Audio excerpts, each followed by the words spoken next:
Hi, I'm Greg Lefebvre, and this is The Compulsive Storyteller, a series of short personal stories where we explore the idea that truth can be stranger than fiction. This week's episode, entitled The Man of the House, takes us back to my 12th year, when my best friend Larry Jennings and I decided to spend our summer building a tree fort. When the DIY construction gets deemed an eyesore by the neighborhood adults, our summer fun ends in disaster and foreshadows much bigger disasters on the horizon.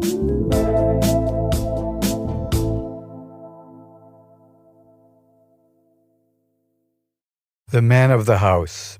Row, row, row your boat. I'm 12 years old and in the backyard of my parents' house at 3 Bonnie Bray in Utica, New York. I'm standing with my best friend Larry Jennings.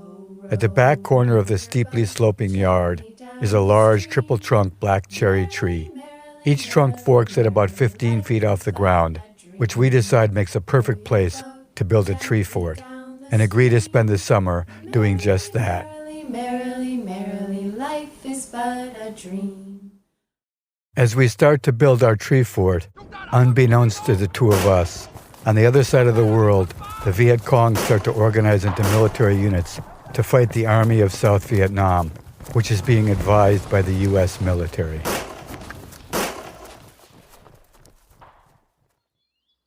We spend the first couple of weeks collecting materials. By July, we have 3 logs and all sorts of found wood, which we garbage picked from neighborhood trash cans, demolition sites, and vacant lots. Next, we nail to the tree a series of warped and cracked 2x4 cutoffs to create a makeshift ladder to get to where our fort will be built. The problem is, with our primitive carpentry skills, used wood, and old rusty nails, our rungs are not very securely placed. The tree itself has a dense canopy, so little sunlight penetrates to the ground directly below, which is a steeply sloping field of stones and gravel. A fall from 15 feet could be fatal. One of the rungs pulls off right away, so we make a rule that we have to have each hand on a different rung when we climb the ladder in case one lets go. Using my dad's extension ladder, we now crisscross the logs between the 3 forks of the tree. Then we build the floor on this triangular platform. Our ladder steps keep failing, so we spring for some big new 20D common nails, but hammering them in is difficult, so we're still left with ladder rungs that each feature a number of bent-over nails, but we hope for the best. Next, we erect the walls of plywood scrap, and with the addition of a roof and a makeshift railing around the top deck, we have ourselves a true 2-story treehouse. It's almost the end of July, and we are both extremely proud of what we have accomplished. At the same time, the word Vietnam has entered our vocabulary. One of Larry's older cousins, who is stationed there, has come for a visit and regales us with stories of the ragtag soldiers of the Viet Cong who have just captured the Michelin rubber plantation north of Saigon. He's been advising the Army of South Vietnam and seems to have more respect for the Viet Cong insurgency than he does for the men he is training. As we look at our fort with all sorts of mismatched boards, we decide we need to jazz it up somehow. Luckily, at the top of Bonnie Bray there's a good-sized pothole, and cars that fail to avoid it often lose a hubcap in the deep grass by the side of the road. Every day Larry and I add to our hubcap collection. Mind you, we have high standards. Only metal caps, no plastic and no damaged hubs.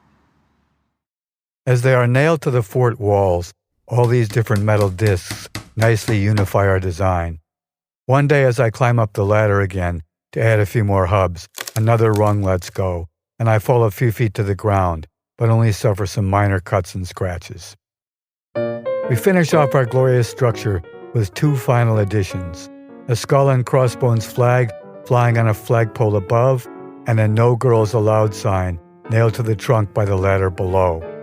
Once complete, we unearth our collection of dirty magazines buried in a plastic bag in a nearby field and move them to a dry wooden crate inside the fort. Then we painstakingly peel apart the best of all the damp, moldy pictures and dry them on the roof of the fort. The jewel of our collection is a series of nude photos of Marilyn Monroe from Playboy magazine. Autumn comes, and our beautiful structure that was all but invisible within the thick summer foliage can now be seen from the surrounding houses. For me, it is a thing of beauty unveiled, but for the neighbors, an ugly eyesore.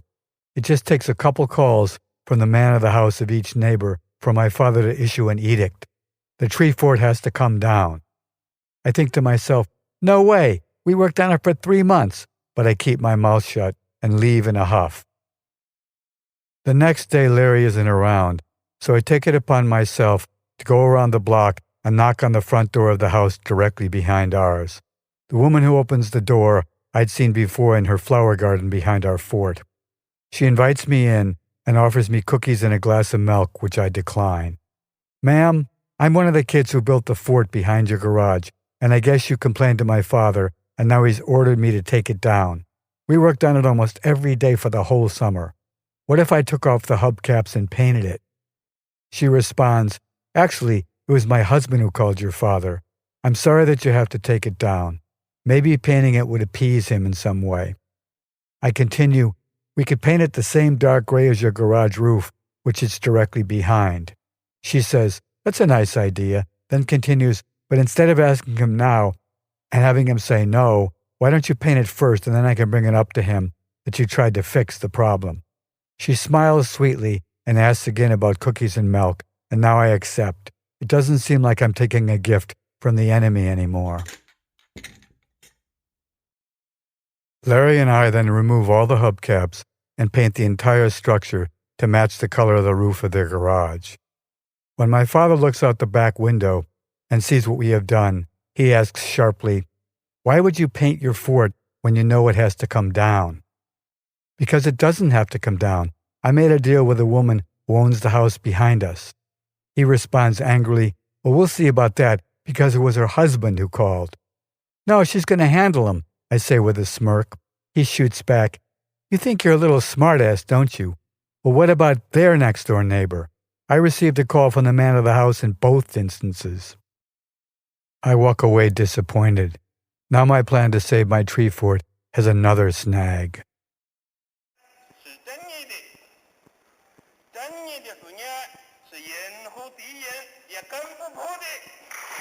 Meanwhile, I read in the Utica Observer-Dispatch, the newspaper that I deliver on my paper route every day, that Mao Zedong, the leader of China, introduces his noose strategy, declaring that each new commitment of U.S. troops to Vietnam will become a hangman's noose around America's neck.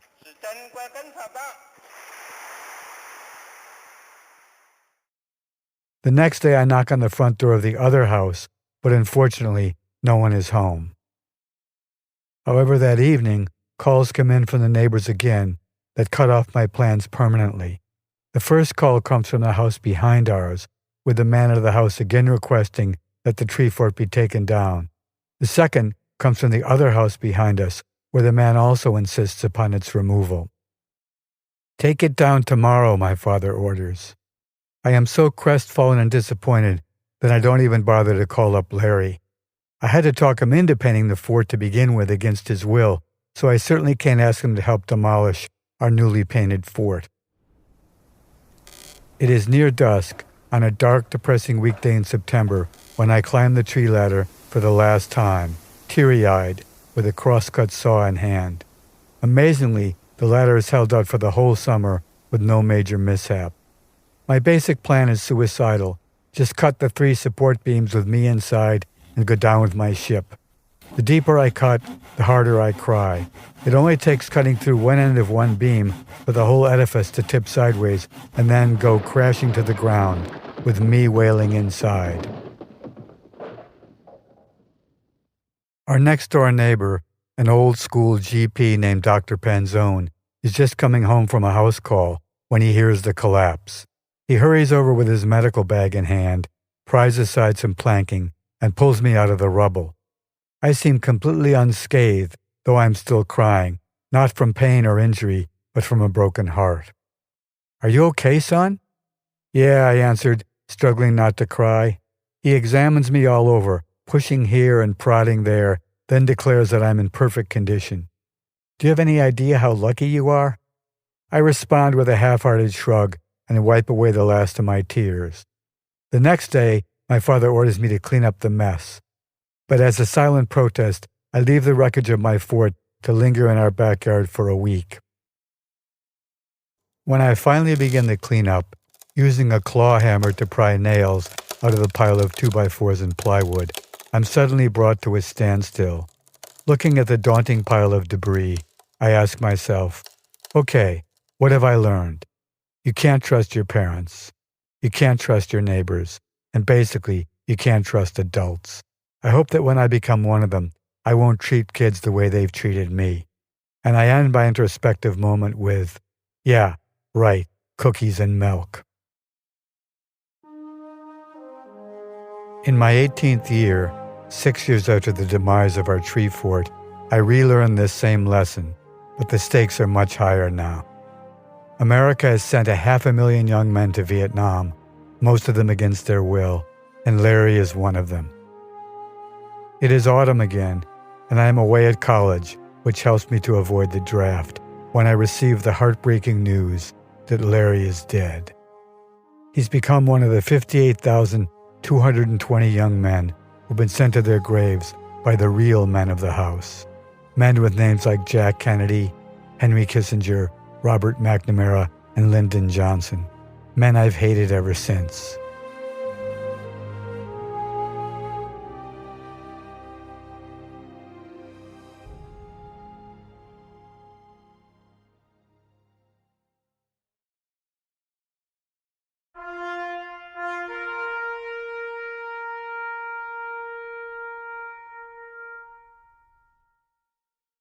When I'm back in Utica, I walk up the block to Larry's house, where his mom greets me at the door with a warm but tearful hug. She proudly takes the triangularly folded American flag that the Defense Department has sent to the family from its place of honor at the center of their mantelpiece. With tears streaming down my face, I hold it close, not out of respect for the flag, but for the memory of my childhood with my best friend, Larry Jennings.